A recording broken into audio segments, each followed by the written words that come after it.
Hello everyone, आज की class में हम कुछ फिक्स प्रोपोजिशन के क्वेश्चन को सॉल्व करने वाले हैं। आप किसी भी एग्जाम की तैयारी कर रहे हैं, ये वाले क्वेश्चन है ना बार बार रिपीट हुए हैं, इसलिए मैंने आज के इस वीडियो में इनको इंक्लूड किया है। तो चलो स्टार्ट करते हैं। आज का जो फर्स्ट क्वेश्चन है, वीडियो अच्छा लगे तो लाइक करना एंड एक ऑप्शन आता है हाइप कर दिया करो। तो first question, he is conversant dash French. तो इसमें राइट ऑप्शन क्या होगा? इन होगा, विद होगा, एट होगा या फिर ऑन का यूज होगा। आप सोचो इसमें राइट ऑप्शन क्या होना चाहिए। यहाँ पे पहले ये समझो कन्वर्सेंट का मतलब क्या होता है। कन्वर्सेंट के साथ में हमेशा जो फिक्स प्रपोजिशन होता है, ये एक्चुअली ये फिक्स्ड प्रपोजिशन के क्वेश्चंस है। तो कन्वर्सेंट के साथ में जो फिक्स प्रपोजिशन यूज होता है उसका वो होता है विद होता है। इसका मतलब होता है किसी विषय या फिर भाषा में अच्छा होना, उसे फ्रेंच भाषा का अच्छा ज्ञान है, इसलिए हम कन्वर्सेंट के साथ में विद प्रपोजिशन का यूज करेंगे। कन्वर्सेंट विद का मतलब होता है वेल एक्वेंटेड या फिर फेमिलियर विद समथिंग। ठीक है, तो यहाँ पे जो राइट ऑप्शन हो जाएगा वो हो जाएगा विद हो जाएगा। ठीक है, he is conversant with French हो जाएगा, यहाँ पर जो यूज होगा विद हो जाएगा। नेक्स्ट देखते हैं, क्वेश्चन नंबर 2 है, the officer was complaint dash the rules. तो इसमें राइट ऑप्शन क्या होना चाहिए? क्वेश्चन नंबर 2 का राइट ऑप्शन अब आप सोचो, कंप्लाइंट के साथ में क्या यूज होता है। ये वो क्वेश्चंस हैं जो बार बार रिपीट हुए, इसीलिए मैंने इनको इन वर्ड्स को इंक्लूड किया है क्वेश्चन के फॉर्म में, ताकि आपकी बेहतर तैयारी हो सके। चाहे कोई भी एग्जाम देने जा रहे हो आप, 3 से 4 क्वेश्चन तो प्रपोजिशन से पूछे ही जाते हैं, उसमें से जो ज़्यादा वेटेज होता है वो फिक्स प्रपोजिशन का होता है। तो क्वेश्चन नंबर 2 का राइट ऑप्शन क्या होगा? कंप्लाइंट विद का मतलब होता है नियमों का पालन करना। ठीक है, तो विद हो जाएगा। The officer was complaint with the rules हो जाएगा। ठीक है, विद द रूल्स हो जाएगा, अधिकारी नियमों का पालन कर रहा था, तो इसमें राइट ऑप्शन हो जाएगा। इसका मतलब होता है complaint with means obeying rules या फिर लॉज। ठीक है, the officer was complaint with the rules. Next देखते हैं, क्वेश्चन नंबर 2 है, she is oblivious dash the danger. तो ऑब्लिवियस का पहले मतलब समझना होगा क्या होता है। एक तो आपसे क्या हो जाए, ये सारे वर्ड्स है ना, इनके आपको सिनोनिम भी याद हो जाएंगे, इनके साथ में इनका मतलब भी याद हो जाएगा। सिनोनिम एंटोनिम में भी ये सारे वर्ड पूछे जाते हैं, इसलिए मैंने और ज़्यादा इनको इंक्लूड किया है। तो क्वेश्चन नंबर 3 में क्या होगा? ऑब्लिवियस का मतलब होता है किसी चीज़ से अनजान होना। ठीक है, she is oblivious of the danger हो जाएगा, राइट ऑप्शन हो जाएगा ऑब्लिवियस। यानी एक तो होता है ऑब्वियस, ऑब्वियस मीन्स होता है स्पष्ट, जब उसका जस्ट उल्टा सोच लो ऑब्लिवियस। ठीक है, उसका मतलब होता है अनजान होना, तो हम ऑफ का यूज करते हैं। She is oblivious of the danger. ठीक है, of the danger. Oblivious of का मतलब होता है किसी चीज से अनजान होना, तो यहाँ पर जैसे अनअवेयर ऑफ, इसका मतलब होता है अनअवेयर ऑफ। ठीक है, अनअवेयर के साथ में भी हम ऑफ प्रपोजिशन का यूज करते हैं। ठीक है, तो अनअवेयर ऑफ हो जाएगा। नेक्स्ट देखते हैं, क्वेश्चन नंबर 4 है, he is hours dash taking risk. तो अवर्स के साथ में क्या यूज करते हैं? अवर्स का मतलब होता है, अवर्स के साथ मतलब होता है हेट या फिर डिसलाइक करना, तो 2 हो जाएगा यहाँ पर, राइट ऑप्शन हमारा 2 हो जाएगा। अवर्स टू यानी अनविलिंग या फिर डिसलाइकिंग हो जाता है, जैसे he is averse to taking risk. Averse to यानी किसी काम को करना या नापसंद करना या फिर उससे बचना। ठीक है, ये वह जोखिम लेने से बचता है। He is averse to taking risk यानी वह जो रिस्क लेने से बचता है, तो हम 2 का यूज करेंगे। Next question number 5, he the witnessed adhere dash his statement. तो इसमें राइट ऑप्शन क्या होगा? तो यहाँ पे जो हो जाएगा वो क्या हो जाएगा? अधियर का मतलब होता है किसी बात पर कायम रहना, तो हमेशा इसके साथ में 2 का यूज होता है, अधियर 2 होता है। ठीक है, the witness adhered to his statement हो जाएगा, यानी कि गवाह अपने बयान पर कायम रहा। ठीक है, तो नेक्स्ट देखते हैं, क्वेश्चन नंबर 6 है, he is notorious dash corruption. तो नोटोरियस का मतलब होता है कुख्यात होना, फेमस यानी अच्छी चीज़ के लिए फेमस होना, प्रसिद्ध होना। नोटोरियस का मतलब होता है बुरी तरह कुख्यात होना, तो उसके लिए हम फॉर का यूज़ करते हैं। ठीक है, नोटोरियस फॉर होता है, नोटोरियस फॉर करप्शन, वह भ्रष्टाचार के लिए बदनाम है, इस तरीके से हो जाएगा। नेक्स्ट देखते हैं, क्वेश्चन नंबर 7 है, he was engrossed dash the novel. तो एंग्रोस्ड का मतलब क्या होता है? एंग्रोस्ड का मतलब मैं आपको बहुत बार बता चुकी हूँ। एंग्रोस्ड का मतलब होता है किसी भी चीज़ में पूरी तरह से डूब जाना है, जैसे वह उपन्यास में पूरी तरह डूबी हुई थी, तो डीपली एब्जॉर्ब का इसका मतलब होता है डीपली, डीपली ABSOR एब्जॉर्ब होना। ठीक है, एंग्रोस्ड। तो इसके साथ में जो फिक्स्ड प्रपोजिशन होता है वो हमेशा इन का यूज़ होता है। ठीक है, इन होगा, इन होगा यहाँ पर, एंग्रोस्ड इन होता है। नेक्स्ट है, क्वेश्चन नंबर 8 है, डिवॉइड। डिवॉइड का मतलब क्या होगा? यहाँ पे डिवॉइड का मतलब होता है किसी चीज़ में कमी होना या फिर तो लैकिंग की बात करता है, तो डिवॉइड के साथ में ऑफ प्रपोजिशन का यूज़ होता है, इसका मतलब हो जाएगा लैकिंग, LACKING। ठीक है, स्कार्सिटी, तो ये हो जाएगा लैकिंग हो जाएगा। डिवॉइड ऑफ का मतलब होता है किसी चीज़ में कमी होना, उसमें सामान्य बुद्धि की कमी है। He is devoid of common sense, यानी उसमें क्या है, कॉमन सेंस नहीं है, इस तरीके की बात यहाँ पर की जा रही है। नेक्स्ट देखते हैं, question number 9, the manager concurred dash my opinion. तो इसमें राइट ऑप्शन क्या होगा? कनकर्ड का मतलब क्या होता है? कनकर्ड का मतलब होता है ये कनकर्ड यानी सेकंड फॉर्म है इस, ये होता है कनकर, कनकर विद लगता है, ठीक है। इसके साथ में इसका मतलब होता है अग्री विद, ठीक है। कनकर्ड विद का मतलब होता है अग्री विद, ठीक है, सहमत होना। The manager concurred with my opinion, जो मैनेजर था मेरी राय से सहमत था। तो हम जो यूज़ करेंगे वो हमारा हो जाएगा विद का यूज़ करेंगे, ठीक है। यहाँ तक क्वेश्चन समझ में आ रहे हैं ना? कनकर्ड के साथ में हाँ विद प्रपोजिशन का यूज़ करते हैं। कनकर का मतलब होता है अग्री विद। नेक्स्ट है she is indifferent dash criticism, और ये आपका होमवर्क, आप लोग मुझे कमेंट करके इसका आंसर देंगे। इंडिफरेंट का मैंने बहुत बार कराया है आपको। इसमें एट विद, एट तो आता नहीं है इसमें, ठीक है, ये आपको मालूम होगा। विद भी नहीं आएगा। अब आपके पास में दो ऑप्शन है, इसमें से आप लोग मुझे कमेंट करेंगे कि इसमें टू आएगा या फिर फॉर का यूज़ होगा। और कोई मुझे बता सकता है इंडिफरेंट का मतलब क्या होता है, या फिर आप चाहें तो मुझे इसके सिनोनिम्स भी दे सकते हैं, क्योंकि एग्जाम में ये मोस्ट ज़्यादा पूछे जाने वाला क्वेश्चन वर्ड है। ये सिनोनिम में बहुत ज़्यादा पूछा जाता है। जैसे नॉन साइलेंट हो गया इसका एक, तो सिनोनिम हो जाएगा ही इज एक्सटेम्प्ट डैश टैक्सेशन। तो इसमें राइट ऑप्शन क्या होगा? एक्सटेम्प्ट का मतलब क्या होता है? इसका मतलब होता है छूट प्राप्त होना। एक्सटेम्प्ट, एग्जेम्प्ट, एग्जेम्प्ट है, एग्जेम्प्ट के साथ में हम फ्रॉम का यूज़ करते हैं। एग्जेम्प्ट फ्रॉम, इसका मतलब होता है फ्री फ्रॉम ऑब्लिगेशन, ठीक है। ऑब्लिगेशन यानी कि जो भी चीज़ें हैं उनसे फ्री होना, यानी कि छूट प्राप्त होना, उसे जो टैक्स है उससे छूट मिली है। तो यहाँ पर हो जाएगा he is exempt from taxation हो जाएगा, ठीक है। फ्री फ्रॉम ऑब्लिगेशन हो जाएगा यहाँ पर। नेक्स्ट देखते हैं क्वेश्चन नंबर 12 है the child was immune dash infection. तो इसमें राइट ऑप्शन क्या होगा?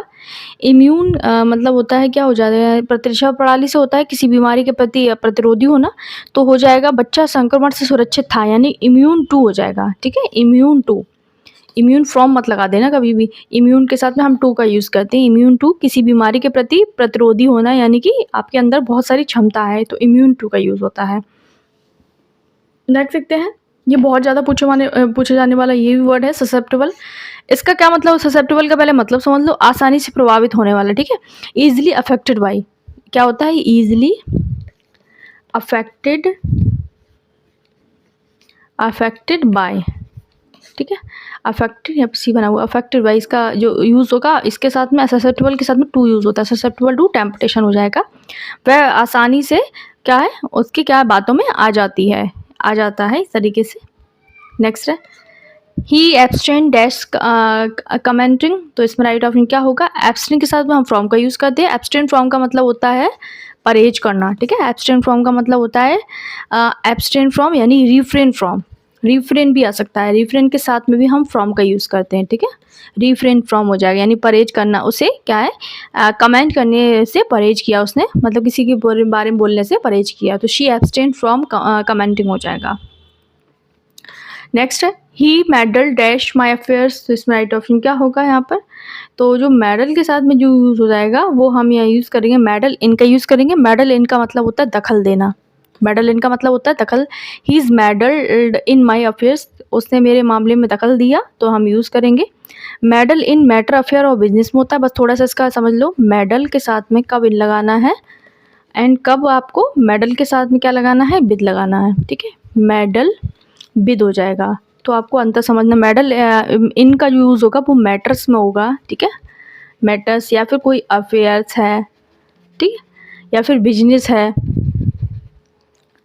बिजनेस है। बाकी की जो मेडल का विद का यूज़ होता है वो होता है ऑब्जेक्ट यानी सिस्टम, यानी छेड़छाड़ करना, ठीक है। किस कोई ऑब्जेक्ट में आप छेड़छाड़ कर रहे हो या फिर किसी सिस्टम में आप छेड़छाड़ कर रहे हो, तो वहाँ पर हम ऑब्जेक्ट इसके साथ विद का यूज़ करते। जैसे अगर मैं एग्जांपल से आपको समझाऊँ तो हो जाएगा don't medal in my affair, तो ये तो ठीक हो जाएगा। एंड मैं बोलूँ don't medal with the machine, तो हो जाएगा विद का यूज़ हो जाएगा। डोंट मेडल विद, तो यहाँ पर हम विद का यूज़ करेंगे द मशीन, ठीक है। तो यहाँ पर क्या है, मशीन क्या है? मशीन एक ऑब्जेक्ट है, सिस्टम है, तो हमने यहाँ पर विद का यूज़ किया। अब आपको ये समझना है, अफेयर्स हो या फिर मैटर हो या फिर बिजनेस हो, तो हम इनका यूज़ करते हैं मेडल के साथ में। एंड मेडल के साथ में विद का यूज़ कब करेंगे? जब कोई ऑब्जेक्ट या सिस्टम में छेड़छाड़ की बात हो रही हो, तो हम वहाँ पर क्या यूज़ करते हैं? विद का यूज़ करते हैं। तो यहाँ तक समझ में आ गया होगा, यही अंतर मुझे समझाना था। The king accent. नेक्स्ट देखते हैं, the king acceded dash their request, तो इसमें 16 में राइट ऑप्शन क्या होना चाहिए यहाँ पे जो हो जाएगा, तो हो जाएगा एसिडेड का, एसिड का मतलब होता है अग्री टू, ठीक है, अग्री टू, इसका क्या मतलब होता है, अनुरोध को स्वीकार करना, तो यहाँ पर टू का यूज़ होगा, अग्री टू यानी एसिडेड टू यानी कि स्वीकार करना, ठीक है, यानी एक्सेप्ट कर लेना, राजा ने उनकी मांग स्वीकार कर ली। नेक्स्ट देखते हैं क्वेश्चन नंबर 17 है, शी रिकॉइल्ड डैश द प्रपोजल, तो रिकॉइल्ड के साथ में यूज़ होता है, फ्रॉम का यूज़ होता है, रिकॉइल्ड फ्रॉम का मतलब होता है घृणा या फिर डर के कारण पीछे हटना, तो हो जाएगा फ्रॉम, रिकॉइल्ड फ्रॉम, ठीक है, रिकॉइल्ड फ्रॉम का मतलब क्या हो जाता है, श्रिंक बैक फ्रॉम, ठीक है, किसी कारण से पीछे हट जाना, डर के, स्पेशली डर के लिए लगाया जाता है, वह क्या है, प्रपोजल से पीछे हट गई, इस तरीके से। नेक्स्ट देखते हैं क्वेश्चन नंबर 18 है, he is imbued dash patriotic spirit, तो इम्ब्यूड के साथ में जो यूज़ होता है विद होता है, इम्ब्यूड विद का मतलब होता है फिल्ड विद, ठीक है, फिल्ड विद होता है, ठीक है, इम्ब्यूड विद मीन्स किसी गुण से भरपूर होना, वह देशभक्ति भावना से ओतप्रोत है, तो वहाँ पे हो जाएगा ही इज इम्ब्यूड विद, हो जाएगा imbued with patriotic spirit. Next देखते हैं, the committee dwelt dash the issues, तो ड्वेल्ट के साथ में जो यूज़ होगा वो ऑन या फिर अपॉन दोनों का यूज़ हो जाता है, ऑन का यूज़ आएगा, यहाँ पर ऑन है, अपॉन भी होता, अपॉन का यूज़ हो जाता है, एक साथ नहीं दिए जाएंगे एग्जाम में, एक एक करके दिए जाएंगे।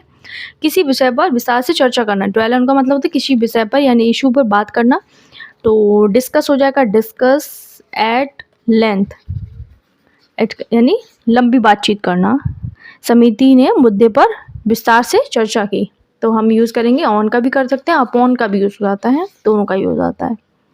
नेक्स्ट है क्वेश्चन नंबर 20 है, शी कन्फाइडेड डैश हर फ्रेंड, तो कन्फाइडेड का मतलब क्या होता है, कन्फाइड टू समवन मीन्स होता है tell secret feeling, confide to यानी भरोसेमंद व्यक्ति को मन की बात बताना, कन्फाइड कर देना, कन्फाइड इन समवन होता है, इसका भी प्रोपोजिशन समझ लो, कन्फाइड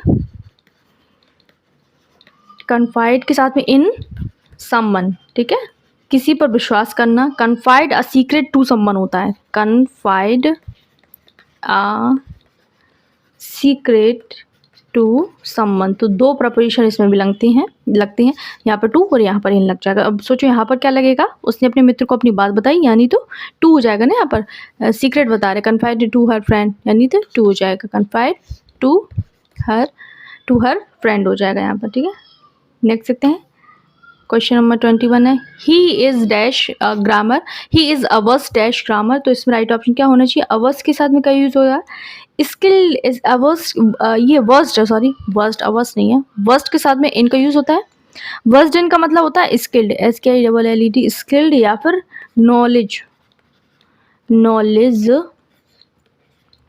नॉलेजबल की स्पेलिंग देख लेना, इजी भी लगता है और यहाँ पर एबल भी लगता है, ठीक है, कभी भी मतलब, ठीक है, इन नॉलेजबल इन, ठीक है, तो वर्स्ट के साथ में हम इनका यूज़ करेंगे, वर्स्ट इनका मतलब होता है निपुण होना, ठीक है, वर्स्ट इन वे व्याकरण में निपुण है।